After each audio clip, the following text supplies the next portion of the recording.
Friends, current అఫైర్స్కి సంబంధించి very important friends. నమస్తే Telangana present నిన్నటి పేపర్ జాతీయ అంశాలకు సంబంధించి ఫ్రెండ్స్. ఆర్టికల్ 370 రద్దు రాజ్యాంగబద్ధమే.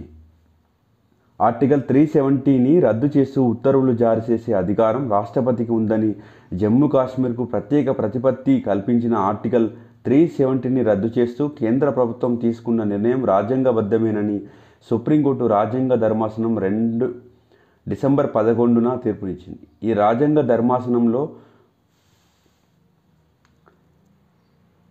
ప్రధాన న్యాయమూర్తి డివై చంద్రచూడ్ నేతృత్వంలో జస్టిస్ బిఆర్ గవాయ్, సూర్యకాంత్, సంజయ్ కిషన్ కౌల్, సంజయ్ ఖన్నా సభ్యులుగా ఉన్నారు. జస్టిస్ సంజయ్ ఖన్నాలు ప్రధాన న్యాయమూర్తి తీర్పులో ఏకగ్రీవంగా అంగీకరిస్తూనే తమ సొంత తీర్పులను సైతం వెలువరించారు. Very important. Please subscribe to Telangana Prathibha YouTube channel friends.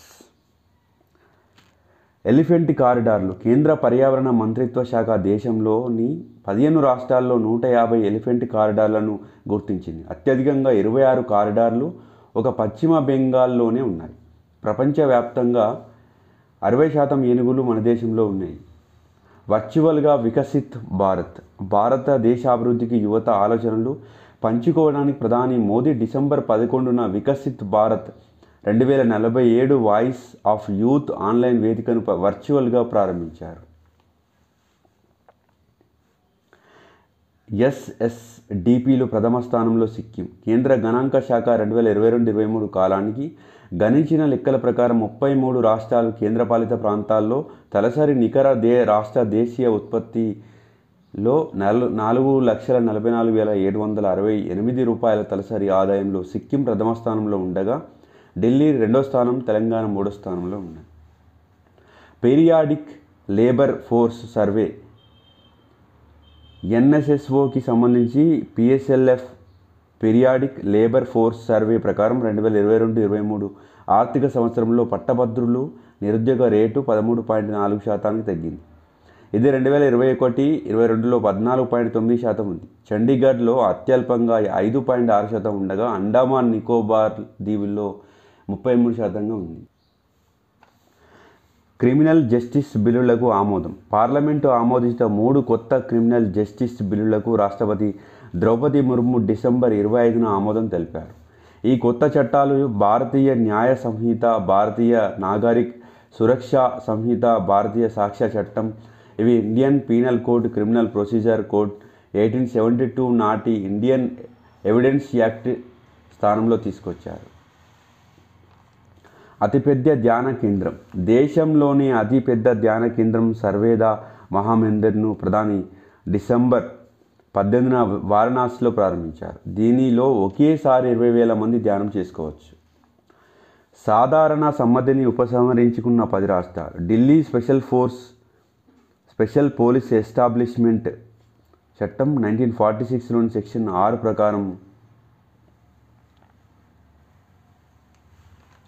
Telecommunications bill ఆమోదం. టెలికమ్యూనికేషన్స్ బిల్లు 2023పై రాష్ట్రపతి ఆమోదముద్ర వేశారు. ఇప్పటివరకు భారతదేశంలో టెలికాం సేవలను నియంత్రించే టెలిగ్రాఫ్ చట్టం 1885 స్థానంలో దీన్ని తీసుకొచ్చారు. స్పెక్ట్రమ్ బ్యాండ్లను రిజర్వ్ చేయడం, సర్వీసు ప్రొవైడర్లు, ప్రభుత్వం మధ్య వివాద పరిష్కార యంత్రాంగాల ఏర్పాటు తదితర అంశాలు. పిఎం జన్మాన్. గిరిజన వ్యవహారాల మంత్రిత్వ శాఖ ప్రతిష్టాత్మకమైన ప్రధానమంత్రి జనజాతి ఆదివాసీ న్యాయ మహాభియాన్ పథకాన్ని ప్రారంభించారు. ముఖ్యంగా దుర్భర గిరిజన సమూహాలు అభ్యున్నతి లక్ష్యంగా ప్రారంభించారు. జార్ఖండ్లోని కుంటీలో నవంబర్ 15న జనజాతీయ గౌరవ్ దివాస్ సంస్మరణ ఆదివాసీ నాయకుడు బిర్సా ముండా జయంతి సందర్భంగా ప్రధానమంత్రి నరేంద్ర మోదీ ప్రధానమంత్రి దుర్బల బలహీన గిరిజన సమూహాలు PMPVTG అభివృద్ధి మిషన్ను ప్రకటించారు. దీనికి అనుసంధానంగా పిఎం జన్మాన్ పథకం.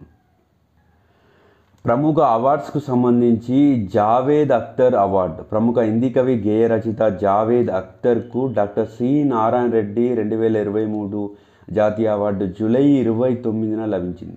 అవార్డు కింద 5 లక్షల రూపాయలు. మోదీకి లోకమాన్య తిలక్ 103వ వర్ధంతి సందర్భంగా ఆగస్టు 1న మోదీకి లోకమాన్య తిలక్ జాతీయ పురస్కారం అందించారు. దేశాన్ని ప్రగతి పదంలో నడిపినందుకు, పౌరుల్లో దేశభక్తిని పెంపొందించేందుకు తిలక్ స్మారక మందిర్ ట్రస్ట్ అవార్డు అందజేసింది. గ్రీస్ పురస్కారం. గ్రీస్ రెండో అత్యున్నత పౌర పురస్కారం grand cross of the order of honour ప్రధాని మోదీకి లభించింది. ఆ దేశ అధ్యక్షురాలు కటరీనా ఎన్ సకెల్లా రోపౌలా ఈ అవార్డును ఆగస్టు 25న ప్రదానం చేశారు. సకరోవ్ ప్రైజ్. ఐరోపా సమాఖ్య EUకు చెందిన ప్రతిష్టాత్మక మానవ హక్కుల పురస్కారం సకరోవ్ ప్రైజ్ను ఇరానియన్ మహిళా మహా అమిని అక్టోబర్ 20న ప్రకటించారు. హిజాబ్ సరిగా ధరించలేదని ఈమెను ఇరాన్ పోలీసులు మోరల్ పోలీసింగ్ పేరుతో అరెస్టు చేసి హింసించడంతో ఈమె 2022 సెప్టెంబర్ 16న పోలీస్ కస్టడీలో మరణించింది. Earth shot. బ్రిటిష్ యువరాజు ప్రిన్స్ విలియం స్థాపించిన పర్యావరణ ఆస్కార్గా పిలిచే ఎర్త్ షాట్ అవార్డును నవంబర్ 7న ప్రకటించారు. మొత్తం 5 సంస్థలకు ఈ అవార్డు వచ్చింది. భారత్ నుంచి 2 ఆహార వృధాను అరికట్టడానికి కృషి చేస్తున్న సైన్స్ ఫర్ సొసైటీ ప్రపంచవ్యాప్తంగా సుస్థిర వ్యవసాయాభివృద్ధికి పాటుపడుతున్న భూమిత్ర సంస్థకు ఈ అవార్డులు లభించాయి. ఈ బహుమతి ద్వారా 10 లక్షల పౌండ్ల నగదు వచ్చింది. గ్రామీ అవార్డుకు నామినేట్ భారతీయ అమెరికన్ జంట ఫాల్గుని షా పాలు రాసిన ఆమె భర్త గౌరవ్ షా పాడిన మిల్లెట్స్పై పాట గ్రామీ award best global music performance కేటగిరీలో నవంబర్ 10న నామినేట్ అయింది. 2023 మిల్లెట్స్ ఇయర్ తృణధాన్యాల సంవత్సరంగా ప్రకటించడంతో మిల్లెట్స్ ప్రాధాన్యం, లాభాలను వివరిస్తూ వారు రూపొందించిన అబండెన్స్ ఇన్ మిల్లెట్స్ పాటను జూన్లో ప్రధాని మోదీ విడుదల చేశారు. బుకర్ ప్రైజ్కు సంబంధించి 2023 ఐర్లాండ్ రచయిత పాల్ లించ్కు నవంబర్ 22న లభించింది. అతడు రాసిన ప్రాఫెట్ సాంగ్ పుస్తకానికి ఈ అవార్డు దక్కింది. మాధవరాజ్కు అవార్డు. UR రావు శాటిలైట్ సెంటర్కు చెందిన డాక్టర్ S మాధవరాజ్కు గోవా ఇటీవల ప్రవేశపెట్టిన మనోహర్ పారికర్ యువ సైంటిస్ట్ అవార్డు డిసెంబర్ 13న ప్రదానం చేశారు. చంద్రయాన్ 3 మిషన్కు సంబంధించిన ఉపగ్రహ పథకాన్ని రూపొందించినందుకు ఈ అవార్డు దక్కింది. ఈ అవార్డుకు 5 లక్షలు. Please subscribe to Telangana Prathibha YouTube channel. Please like, share and comment.